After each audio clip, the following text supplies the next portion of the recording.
গার্মেন্টসে কাজ করছেন শ্রমিকরা, কিন্তু অবাক করার বিষয় হলো সকলের মাথায় বসানো বিশেষ ক্যামেরা।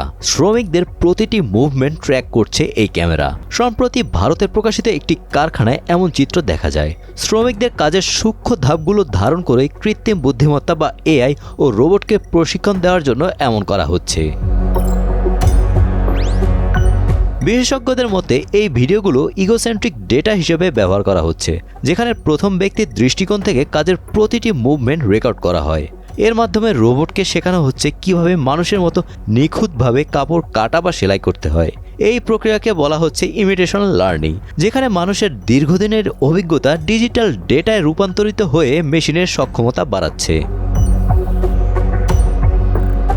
যুক্তরাষ্ট্রভিত্তিক প্রযুক্তি স্টার্টআপ ফিজিক্যাল ইন্টেলিজেন্স প্রতিষ্ঠানটি এমন একটি জেনারেলিস্টিক এআই মডেল তৈরির কাজ করছে, যা রোবটকে মানুষের মতো হাত ব্যবহার করে বিভিন্ন কাজ সম্পাদনে সক্ষম করবে।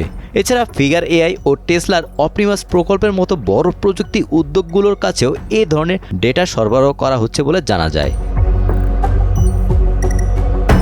মূলত বাড়তি 20,000 রুপির বদলে শ্রমিকরা এমন হেড মাউন্ট ক্যামেরা পড়তে রাজি হয়েছে। তবে এই প্রযুক্তি নিয়েও উদ্বেগ বাড়ছে। বিশেষজ্ঞদের মতে এটি একদিকে উৎপাদনশীলতা বাড়াতে সহায়ক হলেও অন্যদিকে শ্রমিকদের ভবিষ্যৎকে অনিশ্চয়তার মুখে ঠেলে দিচ্ছে, কারণ শ্রমিকদের দক্ষতাই এখন এমন মেশিন তৈরিতে ব্যবহৃত হচ্ছে যা ভবিষ্যতে তাদের স্থান দখল করতে পারবে। এদিকে সামাজিক যোগাযোগ মাধ্যমে অনেকে এই বিষয়টিকে শ্রম শোষণ ও অটোমেশনের চূড়ান্ত ধাপ হিসেবে দেখছেন। প্রযুক্তি প্রতিষ্ঠানগুলোর লক্ষ্য ভবিষ্যতে সম্পূর্ণ স্বয়ংক্রিয় পোশাক উৎপাদন ব্যবস্থা গড়ে তোলা, যেখানে মানুষের ভূমিকা সীমিত হয়ে যেতে পারে।